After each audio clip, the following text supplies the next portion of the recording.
Blog Talk Radio.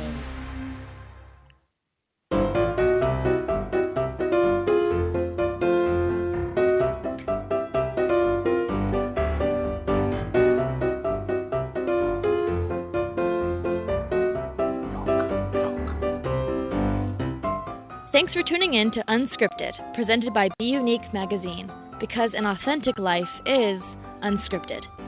Be Unique is a 501c3 charity that works today to change tomorrow.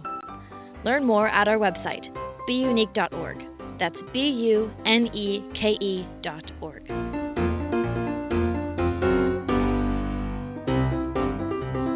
Did you know that Be Unique is a free, non-profit publication? We work today to change tomorrow by bringing you truly amazing guests like the one we'll introduce tonight, and by highlighting stories about people all over the world who will astound you. The free digital version is available 24/7 at beunique.org. That's BUNEKE.org.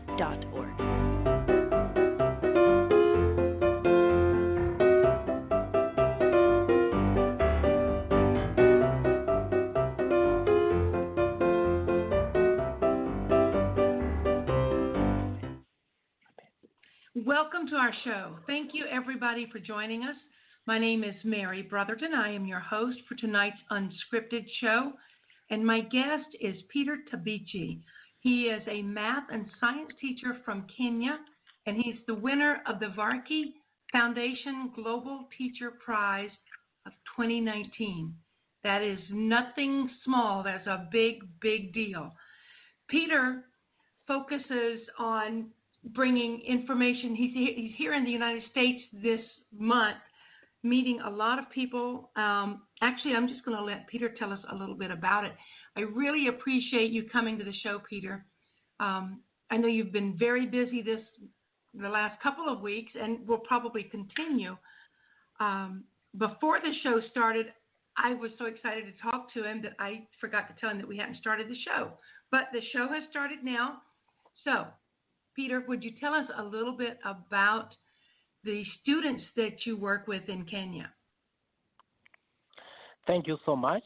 I teach in a school located in a rural kind of setup, and I can see that they come from very humble backgrounds, and they also go through a number of challenges, like they have to walk on very poor roads for long distances. Some walk as long as 70 kilometers, and then they don't get meals at home in many cases, such that when they come to school, you find that level of concentration in the morning is very low. Then at school, there are quite a number of challenges in terms of facilities. We lack facilities such as the lab apparatus. They are not enough. We just have a few only for like demonstration. So at times it's hard for the students to be able to do practical activities. So, and then we also have poor internet. Actually, we don't have like Wi-Fi, so teachers have to like buy data bundles from the mobile service providers in order to access the internet. And then we don't have devices, technological devices such as computer. We have just a few, like just one desktop computer, which is the one used for the school pastor, secretary, teachers, and even students. But unfortunately, students cannot be able to have access to the computer because it's just one. So what happens? We just struggle with those few resources in school. And then try to give students as much support possible.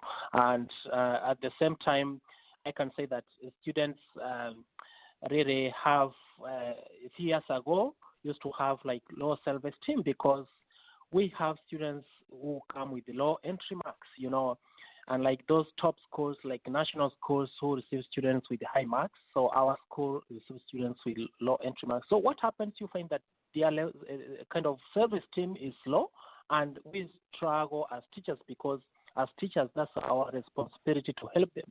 So myself, I take an individual responsibility to really go above and classroom teaching, to engage them in a number of activities that will really boost their self-esteem, because I believe that You don't just go to class to teach and then go home, wait for the salary at the end of the month. So that's why at times I believe that the students have to be engaged in so many activities in order for them to develop those skills that they really need to learn other than just academic knowledge. Exactly. I understand that. And you are with, you're a Catholic brother, correct? Yes, I am a Catholic brother, Franciscan brother. Okay. Of Franciscan brother. That is Order of St. Francis. We originated from Ireland, and we have communities in Kenya, Uganda, and other parts of the world. But myself, I've worked in Uganda. Currently, I'm in Kenya, in Nakuru, so we have communities there. I'm part of that group. We are five in our community where I stay. We are 5 in numbers, and the majority are teachers. So myself, I decided to work in that school because I was touched by those many challenges which those students are facing.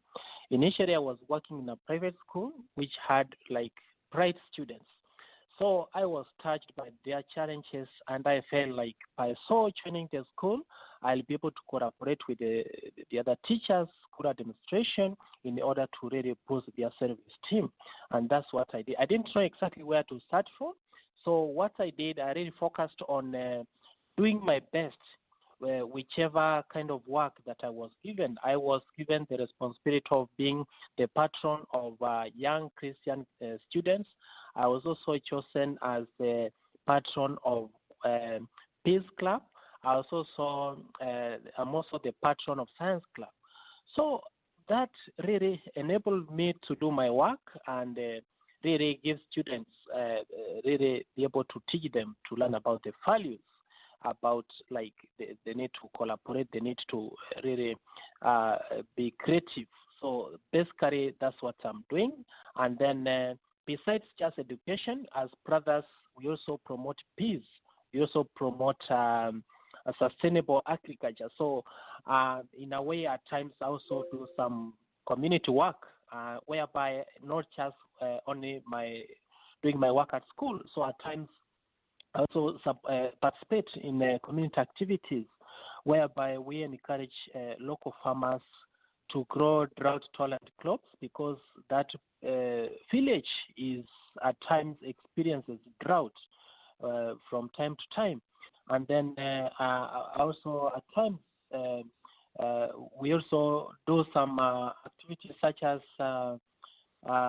kitchen gardening. You know, that's just with the objective of really addressing the challenge of food insecurity, and also partly also dealing with the challenge of climate change. So that's basically what I'm doing at the moment. You, sir, are not just a teacher. You're an educator. And you are, I imagine that your students just adore being in class because you sound so passionate about what you do. Yes, I believe that as a teacher, you don't just go to classroom and then that's all. You wait for another lesson.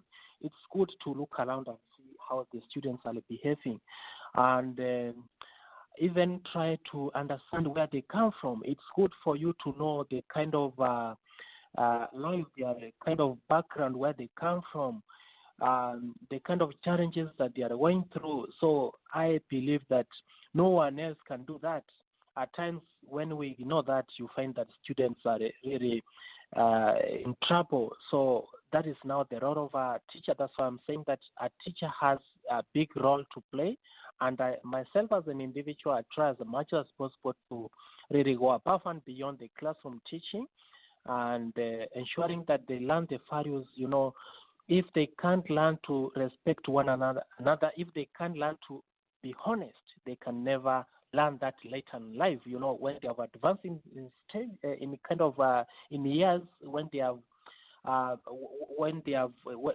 like adults, it will be so difficult for them to learn some of these values. So I take as much as opportunity available to really make them learn these values, because I know this is the best time for them to be able to learn, so that, they'll be able to promote peace, become independent, become productive, and really be able to inspire other people. And above all, be able to really promote peace, because peace, I believe, is really something that we really need to focus on, and really promote the peace in the society where they really, because that's the main focus.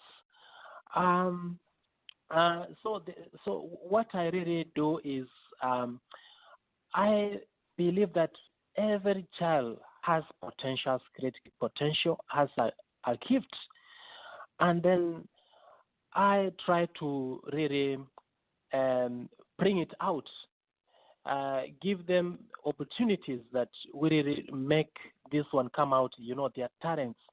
And I do this through cooperating. But, you can't achieve anything if you just do it alone. You need the support of the other teachers.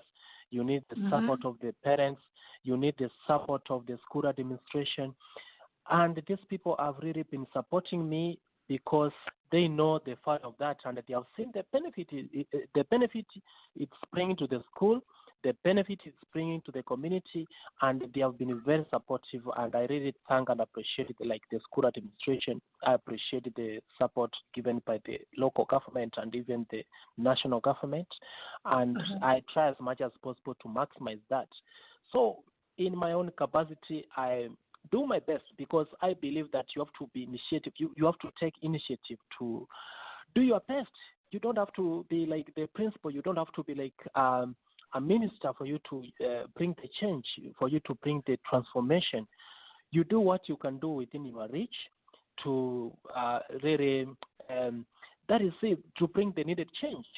So take the initiative. The ordinary things, you don't have to perform miracles the way Jesus performed miracles, or some people have done great things. So you just do the ordinary things. You give it your best, your passion. You really know that everyone has the potential to change the world, and that's what I'm really trying to do, because I believe that like in Africa, there's great potential, and I've seen students really achieving a lot, like including even girls. Girls in many cases are forgotten.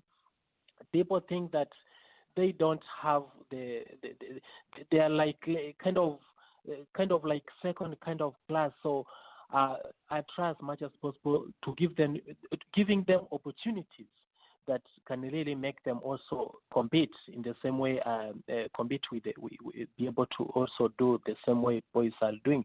So, and I have come to discover that once you give girls opportunities, they can equally do better the same as boys. And many of the students who are doing so well are girls, because you create that environment that will really enable them really do their best by really talking like to their parents, to give them more time to study at home, to also really change their mindset about the education for girls. At times they think that girls are just there for like get married. At times you find early marriages. So kind of try to talk to parents to change their mindset about the girls. And I think once that you give girls opportunities, they can really do great things. And that's why we have seen so many girls like joining universities. Our school is in such a kind of low category. We have those top schools, national schools, international schools. So our school is just in a rural setup, in that kind of a district school, a kind of receive students with low entry marks. But we have seen students who are able to go to universities and colleges, students who are able to achieve a lot. Like this year, we had students qualifying to participate at the international level in science fair. Went to Arizona, and they met students from other places, other countries. But now I was able to observe that those students come from international schools. They come from top schools. And it was so exciting that they come from a rural setup, and they were able to really win. They won an award. They were given an award by UN. So I was quite impressed, and it made headlines when they went back home. They were welcomed at the airport, and they were kind of a series of interviews. I was so much touched that my students were able to achieve that. I was so happy, and they even inspired me by seeing students reaching that level, given a kind of a context, the kind of problems and challenges that they go through. That's really good. That, I think, for an educator, that's a big thing, to see your students blossom and do well. Yeah.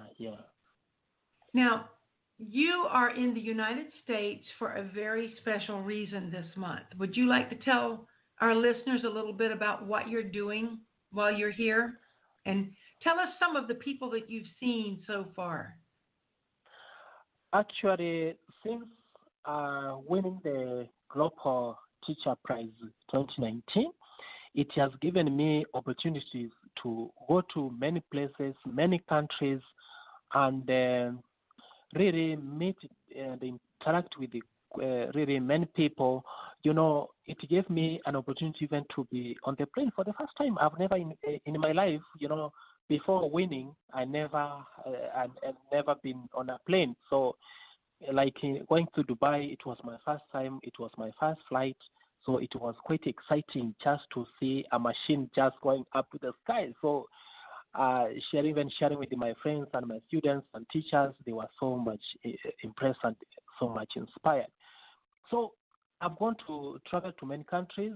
I've gone to South Africa, I've gone to Uganda, I've gone to Dubai, I've gone to Colombia, Brazil, Argentina, I've gone to UK. Yeah, now I'm in the US, and that is really giving me a chance to share my story, and at the same time to learn, new things, to have that global mindset. I can say that it is really giving me an opportunity to improve myself. Each day is an opportunity to improve yourself. So I can say that I'm learning a lot, and I've met. I've even gone to the White House. Even when I mentioned to the people that have gone to the White House in the U.S., they could not believe it. Even meeting the president, and then opening the U.S. Congress. You see, that is something I never imagined in life that it will happen. So I don't know whether I'm in a dream, and it's something that has just happened. So I feel that it's a privilege.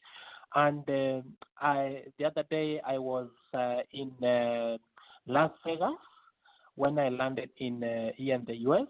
That was my first point in Las Vegas. I stayed in a very classic hotel, where I come from. We don't, where we stay, it's not, you cannot compare. And the first day I could not really tell what was happening. And at night I could hear some sound, but now the second day I was very curious. I wanted to trace what it was that sound. In that place I went, and then I found that it was a kind of a show, a kind of a volcanic show in Las Vegas, and it was quite a good experience to see that kind of a show. And I took photos, and I took videos which I'll be able to share with my students and teachers when I go back. And I saw like casinos. I was wondering, where am I? Is this, that's something rare to find back at home in my village where I am. So I can say that it was quite an exciting moment for me, and really meeting many people who are very friendly, hospitable, and who are willing to share even to an extent. They want to listen to my story. They want to exchange the business cards, and I can say that they are really very friendly, and it's quite a great moment for me. So I want to use this opportunity to really share my story, how I teach, where I teach, and also be able to promote, really encourage them to, if there is a way they can promote science and education in Africa, because in Africa we are experiencing so many challenges. We have climate change, that's something global. We have food insecurity, there's water shortage. So by really getting into science, supporting, promoting science, STEM, it will really help students, children to learn skills, problem-solving skills that will later on help them to learn on how to solve those many challenges which we are facing in Africa as a continent, because I believe that they have solutions. But now what we need is just opportunities, the Exactly. kind of opportunities on how to get the solutions. And the solutions are there. We have great minds. We have people who have shown that they have the potential to be great people, to be great scientists, great engineers, great entrepreneurs. And I'm so impressed that I've met quite a number of people here in the U.S. doing great work who are like doing a kind of working banks. And I wish that they are doing the same back in Africa. They go back and do the same in Africa. And I believe that one day in the near future, if we really do it the right way, I'm very sure Africa is going to shine. Africa has a great promise. So I'm really here to share that with the people that I meet, and they have shown that they are very supportive. They are willing to listen to me, and mine is to also look for ways of how can we collaborate, and I encourage them to really support Africa in terms of giving them opportunities, may it be in terms of funding, because at the moment I can say we need funding. We still need funding because we are not yet all that stable. So I can say we still need funding so that we can be able to have access to what we need. But the most important thing is to give us opportunities in order for us to be able to have solutions. And I've seen like there are many people there who can really get the solutions if they are given those opportunities, especially now, like especially the young generation, they need a lot of support, and we invest whereby we need to invest more in education, give education the first priority. And I really have great. I'm very optimistic that if things are really well done, I'm very sure Africa, it will take a very short time. Because here, you see, if you compare, you will see a very big difference between here where I am and in Africa. And at times I feel like shedding tears. And I was asking myself, how many years is it going to take for us to reach there? Yes. I feel like it may take like 500. But if things are done well, collaboration, we are given the support, it may take a very little time if we really take it seriously. And I believe that that's possible. The impossible it is possible. I believe. I agree with you. I think it's very possible. And I'm sure you've seen a big difference in, like you said, you went to Las Vegas, you've been to New York, you've been to Washington, D.C., and now you're in San Francisco, right? Right now, I'm San Francisco, yes. Okay. Yes, I'm in San Francisco, really meeting different people, companies. Like I've gone to Google, I've gone to Facebook, I've gone to Educast, I've gone to Quizlet, and it's quite an impressive meeting and seeing how these companies are really operating and what's happening. And there's a lot to learn from here. And I've seen how collaboration can do really wonders, how really creativity can bring the needed change, how technology can really do wonders. And how I wish that we have the same happening in Africa, technology. And, we have like teacher shortage. And at times addressing that may take years. But if we integrate technology, I'm very sure it's going to address some of those challenges. I believe the power, the power of technology.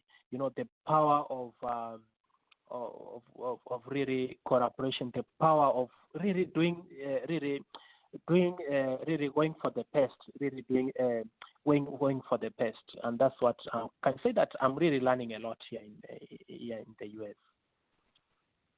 All I can say is watch out for your students, because if you're learning a lot, that means they will learn a lot. That's really good. Yes. I'm happy for them. Yes, exactly. In fact, I miss them. Since I won the award, I've been receiving quite a number of invitations from all over the world. Number of emails. At times, I'm unable to respond. I have to forward them to other people who are working on my schedule. I'm unable to really. I don't want to disappoint people. I have to. At times, I have to really try as much as possible, even to call back or really take the phone calls. So I can say that I miss my students a lot, and I want now that once everything really settles down, like now from next year, I want to go back and continue with what I was doing, bring that impact. I have the platform now. I feel that it's really an empowerment. It's something that I want to really inspire other people. Continue doing what I was doing, now do it better. But now not just within my area, and look for ways on how I can network with other people. I can partner with other people in order also to share my story with other people. And I believe we are going to achieve a lot. Like in my school, it's a kind of a small school in a rural area. We have so many challenges I've already mentioned.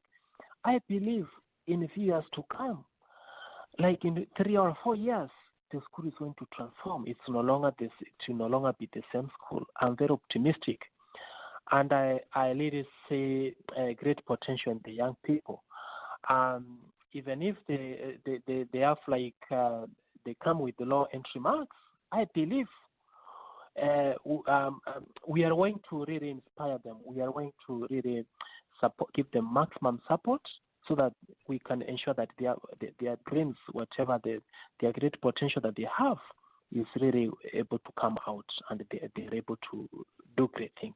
And above all, they become people who can really fit in the society, people who can promote peace and unity, people who can really embrace cooperation and all of that. I have a hope right now, and I will be praying on this tonight, later on, because I hope that I live long enough to see your dream come true. I am eager to see the Africa that you envision. Yeah. I'm really look forward because that one happening, because when I was on the plane, I could look down on the skies, and then I could see the kind of conveyor back at home, and some of the places here, I could see desert. There's no water. But now when I compare where I come from, I could see vegetation. I could see green land. I could where I was born in Nyamira, that is in Nyanza. There is plenty of water, and yet there's poverty. I don't understand. But here, it's a desert, and yet if you go to Las Vegas, you can't compare. At times I fail to understand. So how I believe that, I just believe that we have the resources, we have really everything. What we need is just opportunities.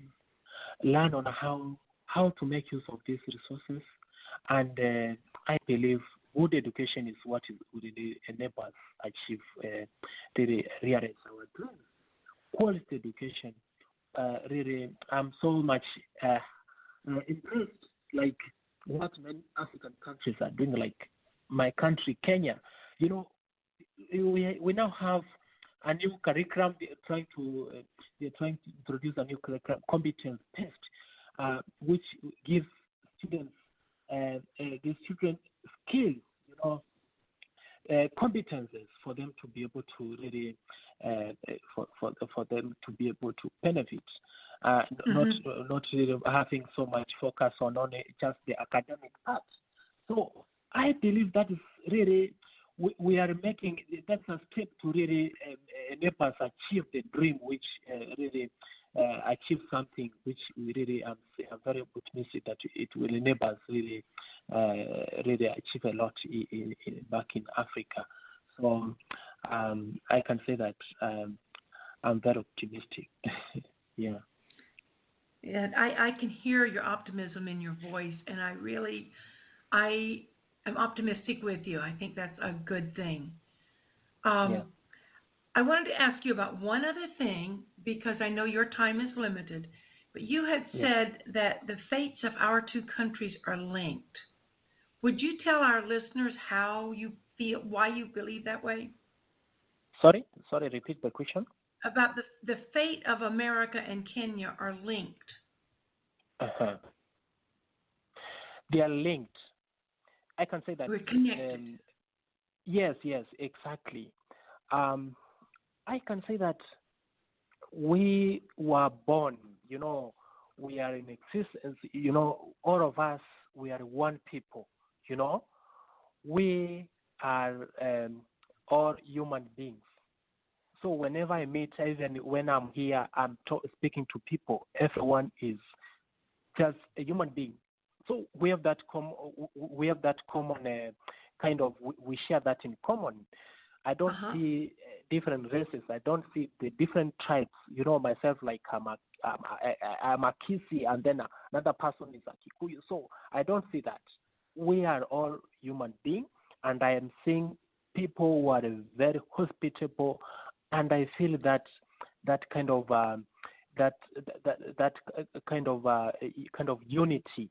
So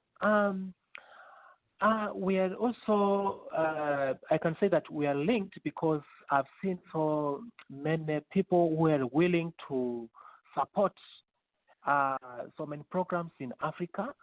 And they ask me a lot, what's happening in Africa? How can we assist you? How can we support Africa? How can we support you, my school? How can they support? And they are so much curious. They ask me so many questions, and they just want to understand what is happening and the situation. I can see they really want to. They want to understand. They are very much willing to support, and of course, they are already doing great. They are already doing something whereby they want to support Africa, and I that's why I say that I want to take this opportunity to encourage them to continue doing that and even do it better. The other thing is that here in the U.S., I've met many people from Africa. At first I used to think that if you go to U.S., you only meet the whites, you only meet on the Americans. But now, coming here, it's the opposite. I meet many people from different parts of the world. From India, from London, from China, from the opposite of what I thought. From Africa, you see, and they are so happy when they see they have, I've met some Kenyans, even some people who come from Rift Valley where I'm currently working. And I'm quite impressed meeting and interacting with them. And the same thing is in Kenya. If you go to Africa and Kenya, let me talk about Kenya and in Nakuru where I teach, there are people from different parts of the world. We have the same, we have people from here in the U.S., we have people from India, we have people from Europe, we have from all different walks of life. So that shows that people are trying to get together, trying to work together, and that you don't have to remain in your place of birth where you were born, and that's why you have to work. And I've also met people who have there's kind of intermarriage. So I see that people are trying to embrace, one another, regardless of the race, regardless of the tribe, regardless of the religion, and I'm so happy. And myself, I'm a Franciscan brother, and I was wondering maybe if I meet people who are not my religion, they are not going to accept me, they are not going to receive me. But it is the opposite. I'm seeing that people are able to really appreciate who I am. And really, I also take that chance to also appreciate it. And it's quite a good experience for me to learn. And I feel that we are all connected. We don't have to have differences and really based those differences based on our religion, based on our tribes, based on our races, based on different regardless. So we are all one people. We are all human beings, and then we look for ways of promoting peace because I am very sure that peace is really going to unite us. Peace through peace, we are going to achieve a lot once we work together. And I'm quite very happy to be here. Well, I am happy to have talked to you. I've really enjoyed this. We've gone beyond the half hour that I promised you. So is there okay. one That's last? Fine. It's my pressure. Oh, it's my pressure because I feel that this is an opportunity for me to share my story. At times I reflect a lot.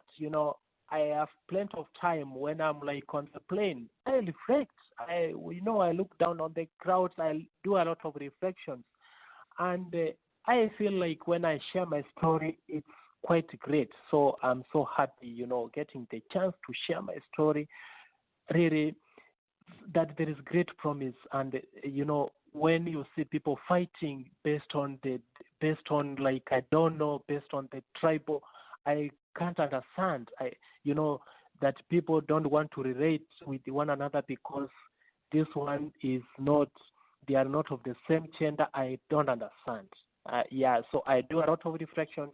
I do a lot of I do a lot of reflections whenever I'm traveling, and now by getting this chance to talk to you, I feel so happy, and I believe there is great.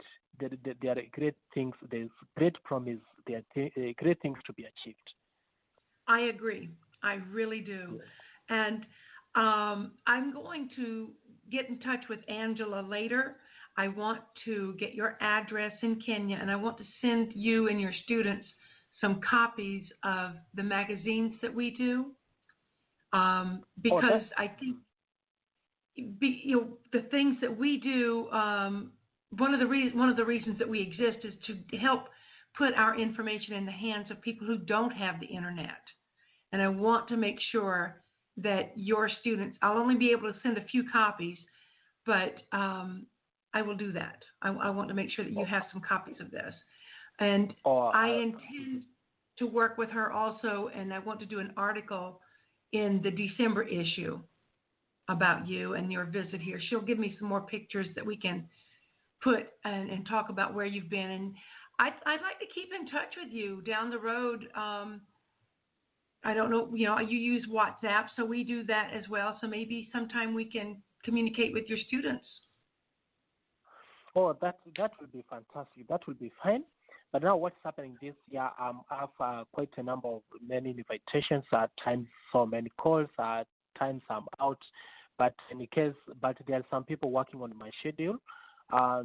So whenever I'm not able to, I'll always refer you to some people. But I'll always love to really interact, and I can always share. I can share my address and all of the contacts. That would be fine. But if I'm unable to, feel free maybe to talk to people. There are some people who work on my schedule, so I love to really get in touch with you. So I'm very much willing to give you my address and all of that. Yes, that would be great. Excellent.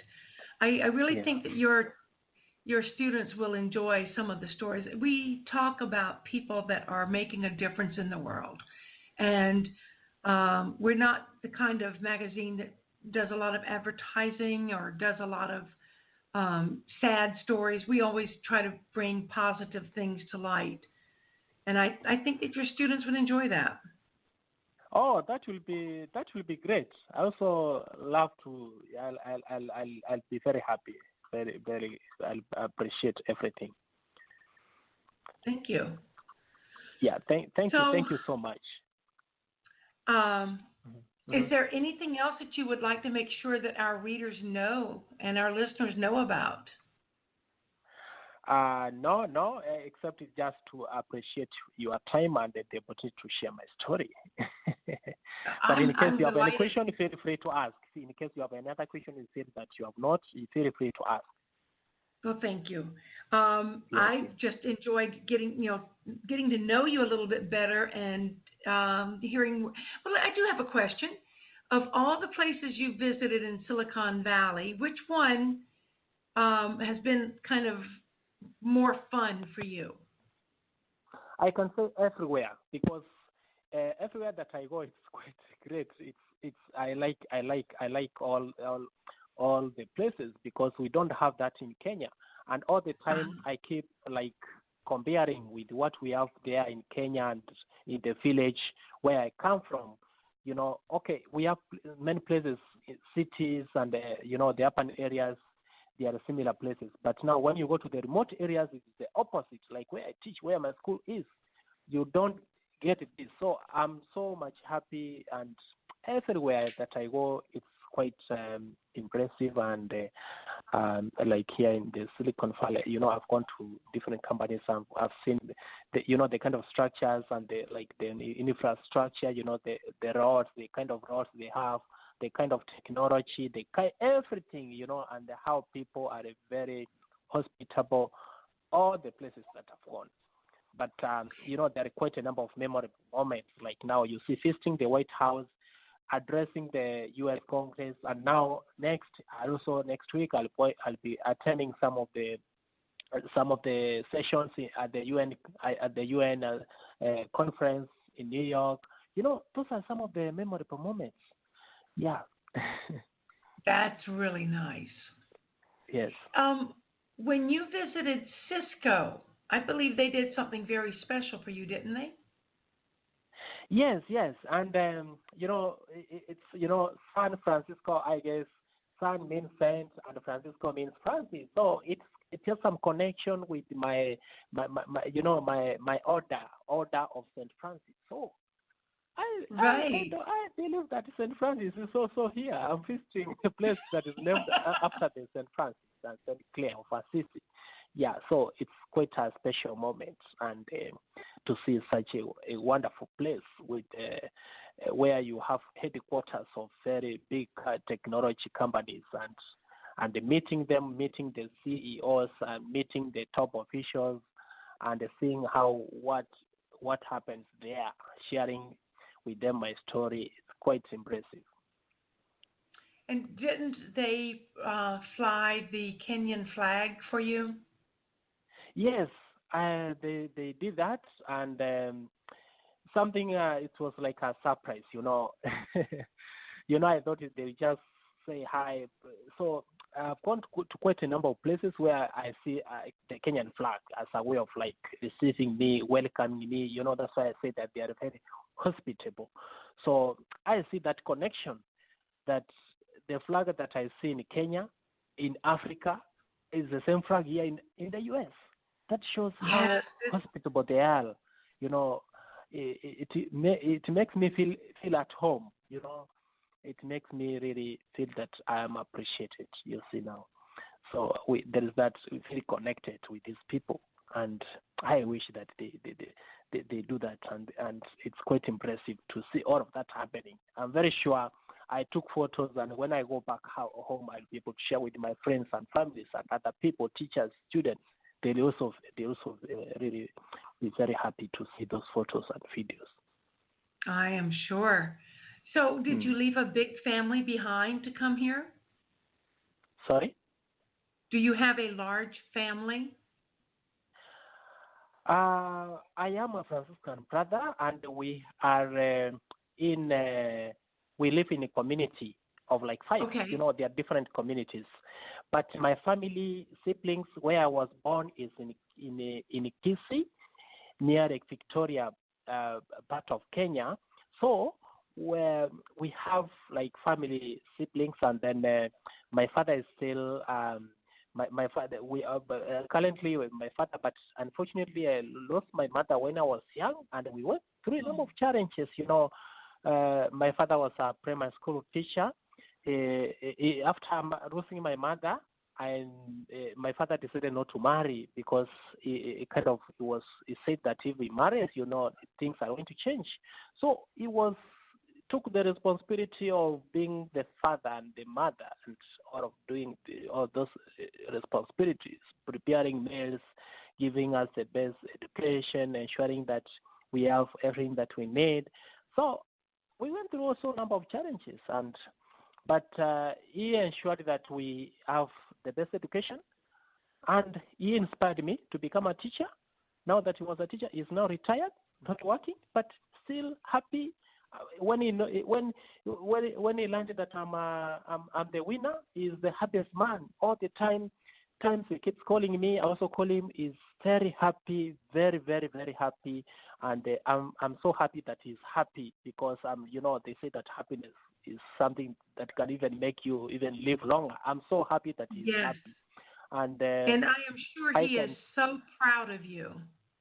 Yes, very, very, very, very proud, very, very, very, very happy, and all the time I keep calling him, and I can say that the family is very supportive, and I can say that they are very, very, very proud, very, very happy. Yeah, that is it. Well, that is good. When you get back to Kenya, is the first place you go going to be your school or your community? It will be. It will be. I can say my school, and then community. It depends on the time when I'm going to reach there. So the two of them, they are still the places that I value. I value the community because through community you are able to really have that community kind of view. You see, that's now my family, and then the school, that's where I work. So it depends on the kind of time I'll be there. So I'll most likely I'll be in the community, and then after which I'll be able to proceed to the school. And then after some time, maybe I'll also look for time to go back home and say hi to my father. And he's quite happy, very, very happy. I suspect there will be some celebrations going on. Of course. Of course, yeah. Well, I can't think of anything else to ask you. You're such a good conversationalist that when I ask a little question, you go and you give me a lot more answers, and you answer questions that I had next to ask. So I like that. Oh, that's great. You're most welcome. I'm just seeing people here. It's kind of signaling that we are going somewhere. But I love to continue with the conversation because I told you this is an opportunity for me to share my story. I'm really anticipating that some of these tech companies will find a way to help you so that you can help those students. And then that is my pleasure. It doesn't. You don't have to support me. But once I see my students and my country and all of those people challenges they are going through, if they get the support, like now I'm planning to have as a kind of a science challenge which seeks to promote science STEM in Africa.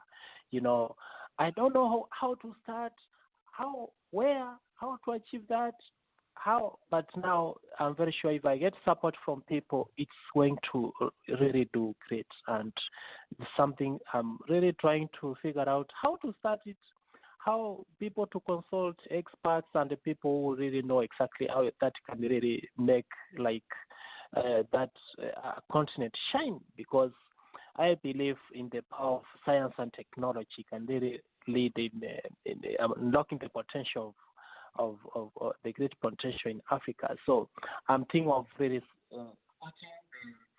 the science.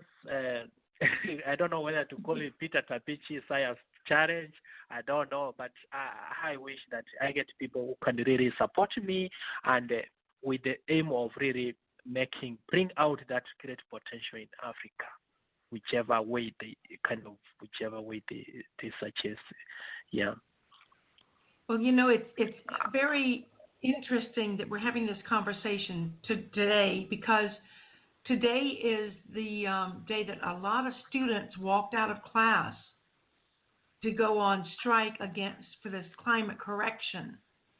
And I Where? think it started, I believe it started in Australia, but they're doing it all over the country, all over the world, actually. Yes. And they call it the climate correction strike. And these students feel like if we don't do something now, there will be no tomorrow. Oh, so the strike is about the strike is about what? About the climate change. Oh, climate change. Are they protesting or are they like campaigning for something? Or And then what's thought about the climate change? There are two things they're doing. They're protesting, and they're demanding that the governments in their respective countries take action. Instead of just saying, oh, this is a bad problem, these children are expecting the governments and politicians to pass laws that will demand a change to the world that will help with this, to help correct the way the climate has been going.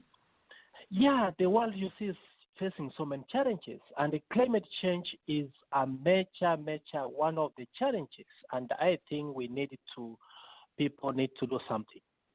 I don't know exactly what I'm not aware of exactly what the motive of the students, but what you have mentioned about climate change, and I also believe that we need to action. Like if you go to Nakuru, we used to have flamingos. If you know, like Nakuru in Kenya, do you know it? I know the name, yes. Yes, we used to have flamingos, but right now there are no flamingos. And that's climate change is one of the factors that is why they have migrated. And so many other things have happened, and we need action. Pollution, all of that. We need action. We need a serious action.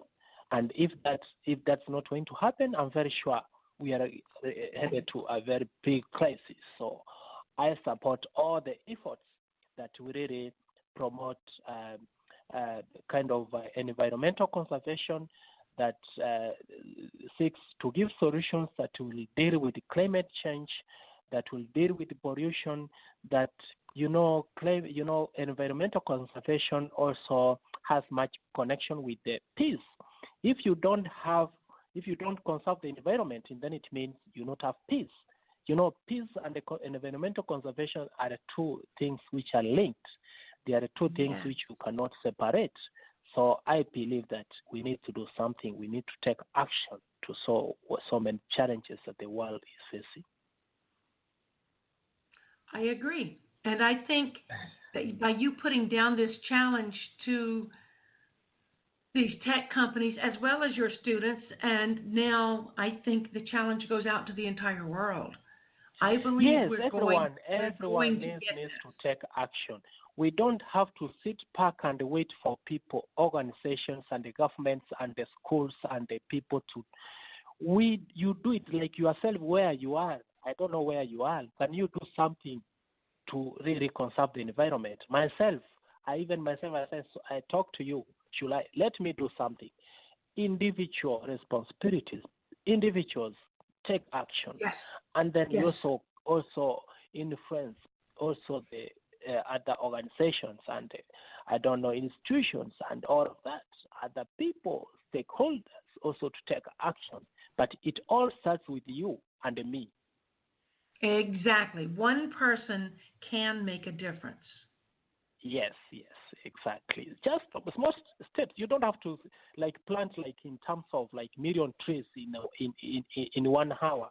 Just do something. Bit by bit, you'll be able to find that we have achieved a lot. So if everyone does that, I'm very sure we'll be able to really achieve a lot. Well, would you believe that an hour is up? We have talked for an hour. Sure, because even some people waiting for me. I'm very sure they're late. Tapping their foot saying, get on with it. Well, I'm going to tell you goodbye, and I cannot tell you how much I enjoyed talking with you. And I will get together Oh, you are most welcome. With Thank leaders you. like you in this world and educators like you, we stand a chance. And I will I get with also I, Angela and get this story done and I'll get your address so that I can get some copies of the magazine over to you. that will be great. I appreciate. You Just are very, very welcome. thanks And so with much. that, Thanks. I will bid you a good evening. Okay, Have a good delightful evening too. night. You too. Thanks so much. You are welcome. Okay, Bye-bye. Bye too.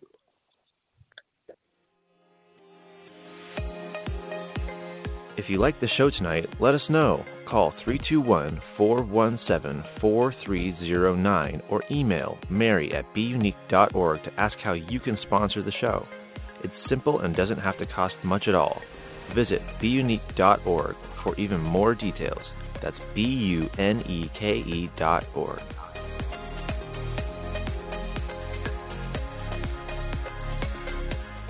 Join the global world changers who already know how Be Unique helps bring together like-minded humans who are making the world a better place. Read the magazine and blog posts, watch our videos, listen to our podcast, and visit our social media from one location, and let's work together to change tomorrow by finding solutions today. Visit beunique.org to learn more. That's BUNEKE.org.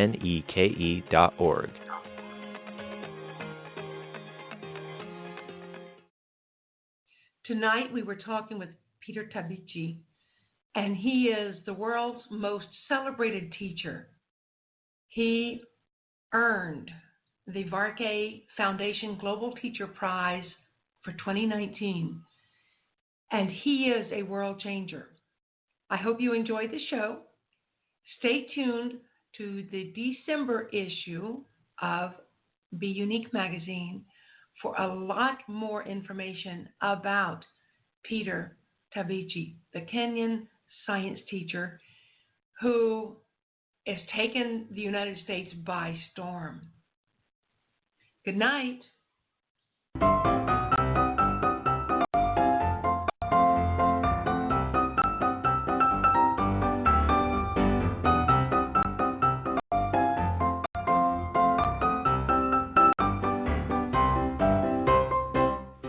Thank you for listening this evening.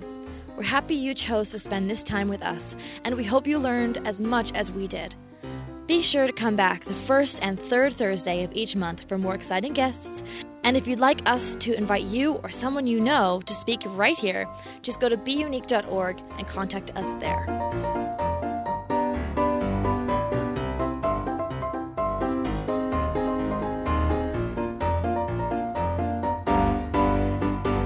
That's BUNEKE.org.